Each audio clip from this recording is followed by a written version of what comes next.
Buying a home for the first time can be exciting, but also maybe a little intimidating. Scott Montgomery with Bank of Little Rock Mortgage here to talk about some common first-time home buying pitfalls and how to avoid them. We need your advice. Sure, absolutely. Okay, I don't have a home because I'm scared to get one. Okay. I've just heard scary things You're one about of those, them. You're one of those people, right? Okay, we're talking about pitfalls. What's one of the biggest ones that you can think of? I would say underestimating the cost of home ownership. So when you're renting, you go to the landlord when something needs to be repaired. Oh, maintenance guy, call him a lot. You own a home, you are the landlord. So there's that, and then there's furniture. I mean, the last thing you want to do is go into debt after you've just gone into debt. Right. And so having a small fund, maintenance fund, anticipating furniture buys, those kind of things are some of the pitfalls we see. Okay, so not just about it being able to afford the house, but everything Exactly. that goes in it. Everything and that goes along with it. That's right.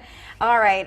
Another pitfall is not taking advantage of special mortgage programs. Tell us a little bit about that. Well, especially first-time home buyers, they might think I've got to have this huge down payment, 20% down, which is not true. Arkansas Development Finance Authority actually has a specific first-time home buyer program that allows for low down payment, but also allows for fixed interest rates, very low interest rates, but help with down payment in the form of down payment assistance as well as closing cost assistance. So FHA is another good first-time home buyer program, 3.5% down. Or if you're a veteran or buying in a rural area, you could go with 0 down. Wow, did not know that.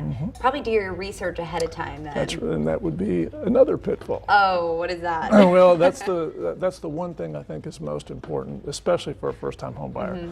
Before you go out house shopping, certainly before you make an offer, is sit down with a mortgage professional, get advice, go through, ask questions, make sure you fully understand before you actually make an offer. Yeah, go into this venture. That's right.